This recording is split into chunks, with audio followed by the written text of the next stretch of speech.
Olá pessoal, aqui é o professor Bruno e vamos a mais um vídeo de resolução de lista de exercício para ajudar você aí no seu processo de preparação para os vestibulares. Essa lista partiu de uma aula que eu fiz, tá? Uma live que está gravada num outro canal. Vou deixar aqui o link na descrição e no card, tá? Uma aula que misturou história e biologia para tratarmos de epidemias, tá? Uma aula que foi feita dentro de um projeto chamado Emancipa Amparo, né, do qual eu faço parte, e tá ali o link para você assistir, se você quiser aprender também da área de biologia, tá? Uma aula bem legal com pesquisadores da Unicamp. Agora, aqui nós temos o primeiro exercício, que é do Enem 2011, tá? Um Enem que trouxe ali uma charge do jornal Malho, tá? Uma charge bem famosa, e diz o seguinte: a imagem representa as manifestações nas ruas da cidade do Rio de Janeiro na primeira década do século XX, que integraram a revolta da vacina. Considerando o contexto político-social da época, essa revolta revela a insatisfação da população com os benefícios de uma modernização urbana autoritária. Pessoal, de cara é esse o gabarito pelo seguinte: a revolta da vacina é um desdobramento dos eventos relacionados à reforma urbana do Rio de Janeiro, que de fato é uma ideia de modernização da cidade, né, de alargamento de ruas, né, melhorias ali das condições de certos prédios, porém isso foi feito de forma autoritária e de maneira a não beneficiar grande parte da população que acabava desalojada desses imóveis, né, acabou afastada da região central do Rio de Janeiro. Então a revolta da vacina, vamos dizer assim, que é o ápice, né, de uma série de insatisfações populares associadas à reforma urbana da cidade do Rio de Janeiro. Mas vamos ver os outros itens, né? B. Consciência da população sobre a necessidade de vacinação para a erradicação de epidemias. Não poderia ser, porque é justamente uma manifestação da população contra um processo de vacinação e não uma reivindicação por vacinas. C. Garantia do processo democrático instaurado com a República através da defesa da liberdade de expressão da população.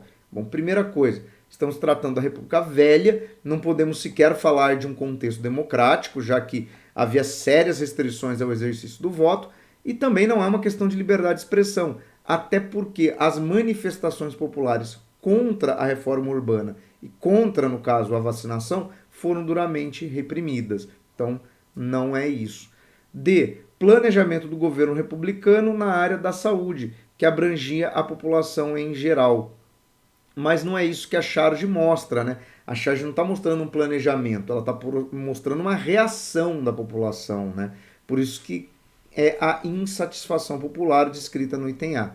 E aí, apoio ao governo republicano pela atitude de vacinar toda a população em vez de privilegiar a elite. Mas também não é isso que nós observamos, muito longe de um apoio, o que nós vemos é uma insatisfação da população.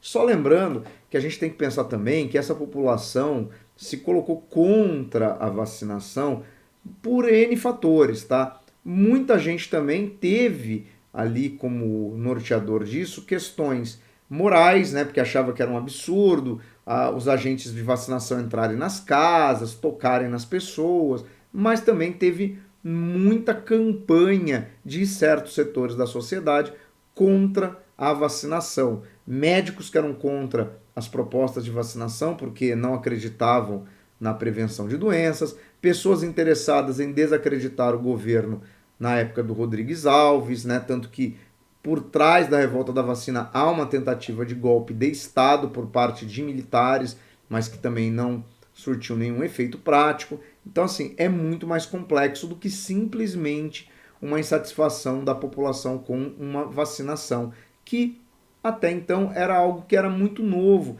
e realmente muito desconhecido do público em geral. Realmente as pessoas tinham certo receio em ser vacinado, até porque não houve nenhum tipo de esclarecimento da população sobre, né, os mecanismos vacinais e coisas do gênero.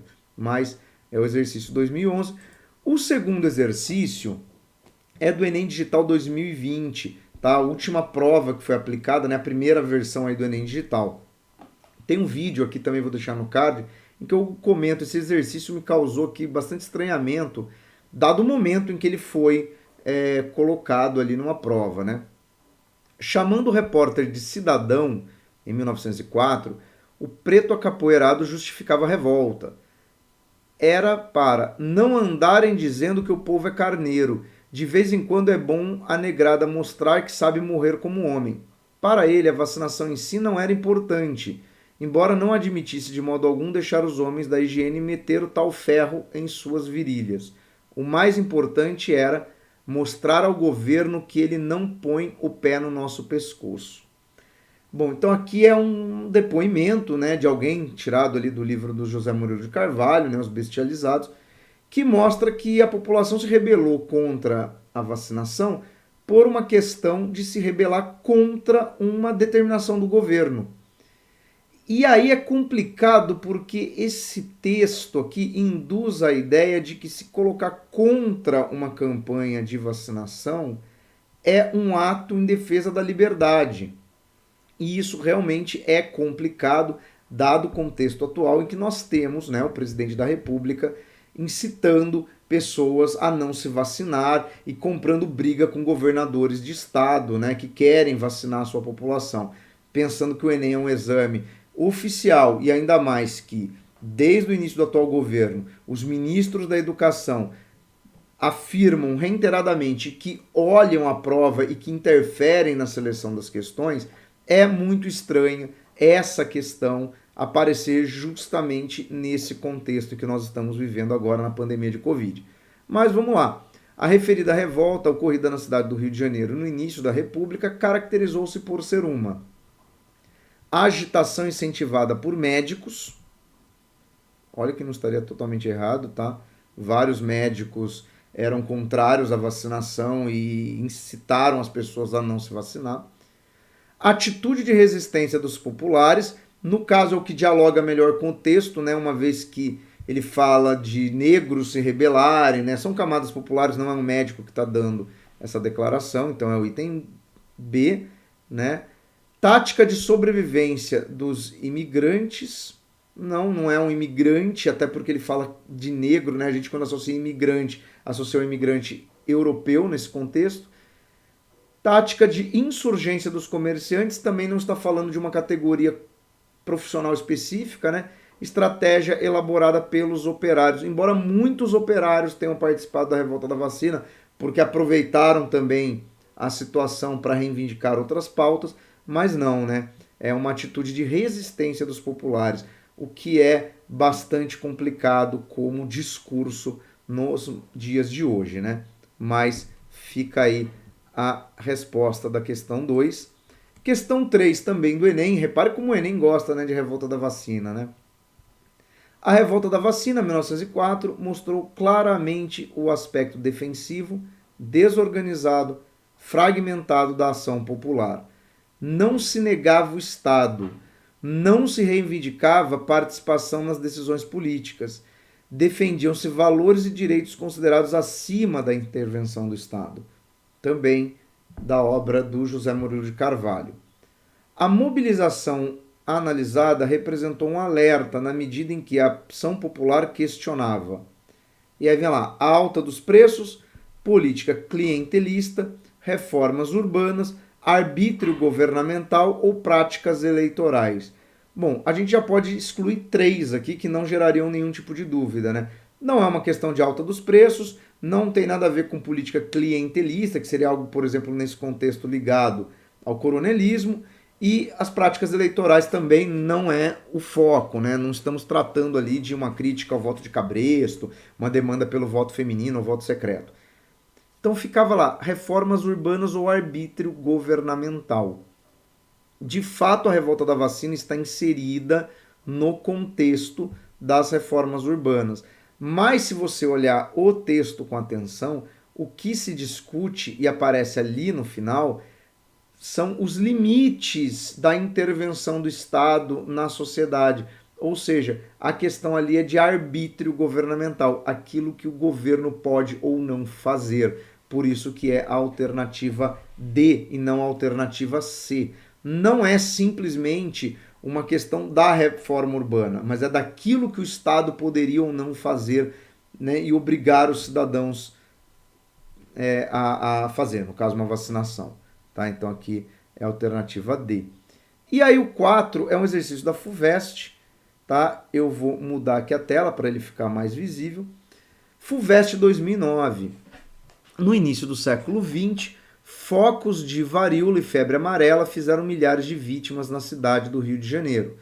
Nesse mesmo período, a atuação das brigadas mata-mosquito, a obrigatoriedade da vacina contra a varíola, a remodelação da região portuária do centro da cidade geraram insatisfações entre as camadas populares e entre alguns políticos.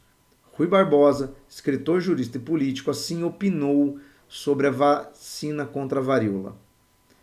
Não tem nome na categoria dos crimes do poder a temeridade, a violência, a tirania a que ele se aventura, com a introdução no meu sangue de um vírus sobre cuja influência existem os mais bem fundados receios de que seja condutor da moléstia ou da morte. Ou seja, o Rui Barbosa ele se coloca aqui como um questionador da vacina e ainda reforça aquela tese de que a vacina em si poderia levar ao contágio da varíola e, por tabela, à morte da pessoa vacinada, né? Então, olha os temores que circulavam na época, né? Considerando esse contexto histórico e as formas de transmissão e prevenção dessas doenças, é correto afirmar que a febre amarela é transmitida pelo ar e as ruas alargadas pela remodelação da área portuária e central da cidade permitiam a convivência mais salubre entre os pedestres. Só que a febre amarela ela não é transmitida pelo ar, ela é transmitida pela picada de um mosquito. Então, não é uma doença simplesmente dispersa no ar. B. O princípio da ação da vacina foi compreendido por Rui Barbosa, que alertou sobre seus efeitos e liderou a revolta da vacina no Congresso Nacional. Não, o Rui Barbosa não compreendeu exatamente o que era a vacina. Ele confundiu, isso é falado lá na live, ele confundiu a vacina que foi proposta em 1904 com o processo de variolização, que era você de fato injetar o pus varíolico de pessoas que já tinham tido a doença e tal. Então ele confundiu os processos, tá? C. A imposição da varíola somou-se a insatisfações populares geradas pela remodelação das áreas portuárias central da cidade, contribuindo para a eclosão da revolta da vacina. Sim, é o item C, até porque isso é basicamente uma reescrita do texto da questão, né? Então, aqui é o item C. D. Varíola é transmitida por mosquitos e o alargamento das ruas, promovido pela remodelação urbana, eliminou as larvas que se acumulavam nas antigas vielas e becos. Não, a varíola não é transmitida por mosquito, tá? A varíola, ela inclusive passa de pessoa para pessoa, né? É outra forma de contágio. E a remodelação da área portuária e central da cidade, além de alargar ruas, reformou as moradias populares e os cortiços para eliminar focos de transmissão e doença. Não, a reforma urbana eliminou os cortiços e basicamente extinguiu as possibilidades das camadas populares viverem no centro, porque demoliu essas moradias que tinham de fato um custo menor para as pessoas. Então, quer dizer, eram as moradias que atraíam a população mais pobre da cidade. Então, aqui na questão da FUVEST, era a alternativa C. Questão 5 da Unicamp, né? 2008, uma questão sobre peste negra, né? A peste negra invadiu a França e dali para frente nada mais seria como antes. Uma terrível mortalidade atingiu o reino. A escassez de mão de obra desorganizou as relações sociais e de trabalho. Os trabalhadores que restaram aumentaram suas exigências. Um rogo foi dirigido a Deus e também aos homens, incumbidos de preservar sua ordem na terra. Mas foi preciso entender que nem a igreja nem o rei podiam fazer coisa alguma. Não era isso uma prova de que nada valiam? De que o pecado dos governantes recaía sobre a população?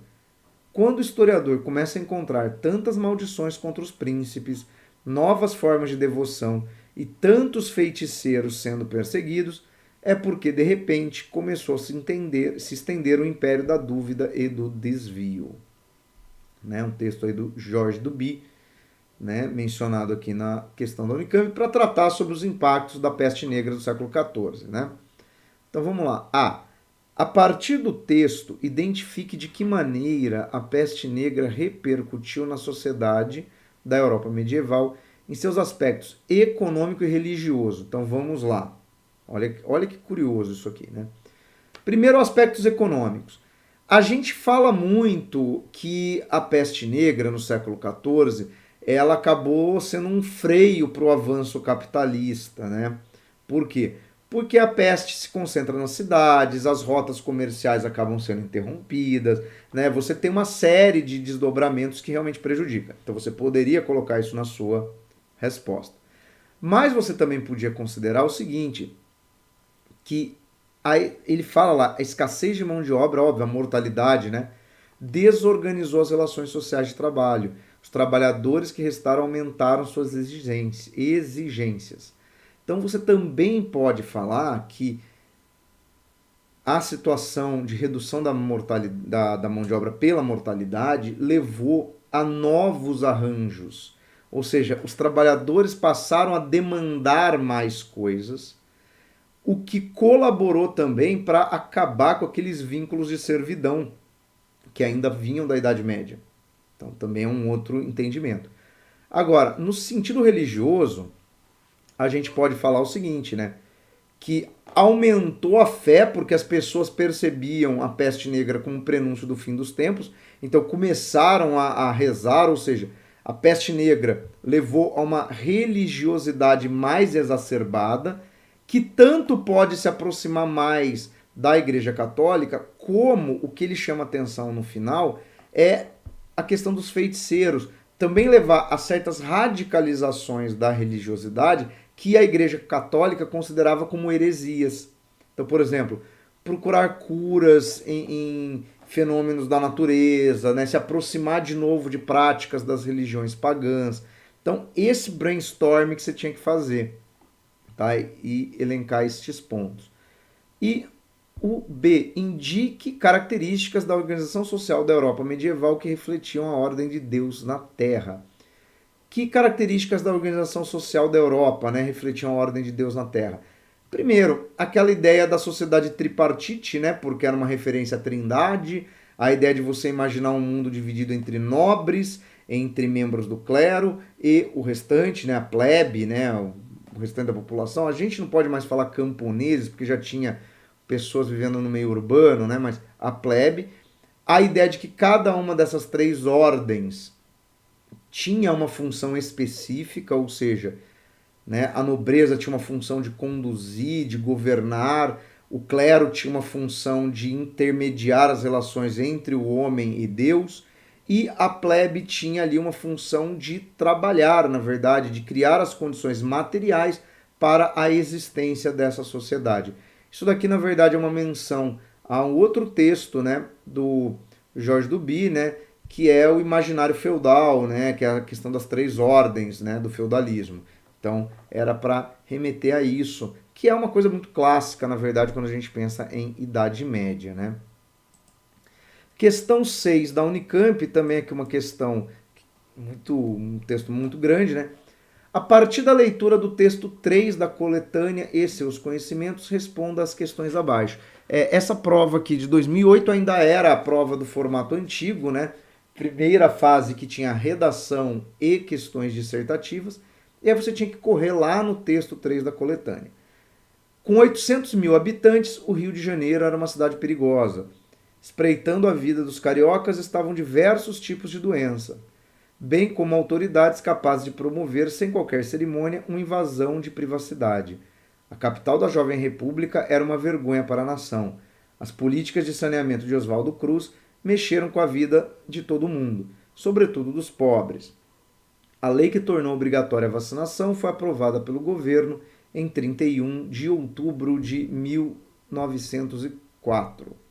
Sua regulamentação exigia comprovantes de vacinação para matrícula em escola, emprego, viagens, hospedagens e casamentos.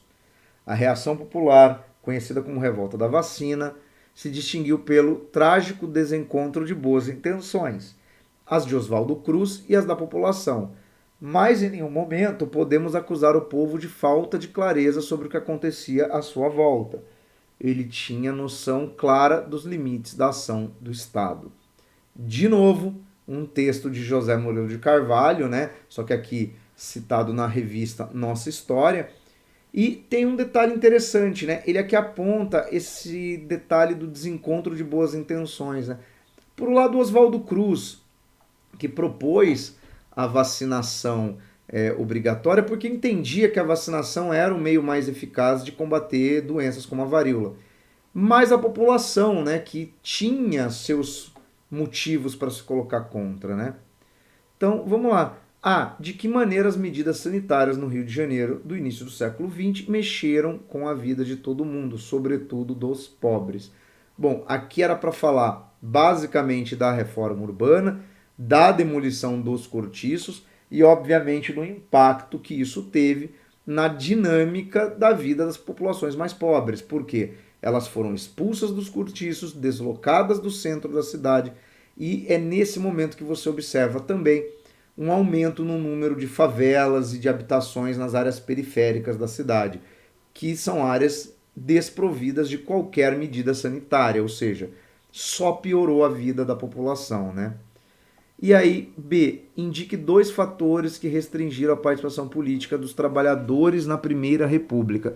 Bom, aí aqui você tem que falar por que eles não podem participar, na verdade, da política como um processo oficial, né?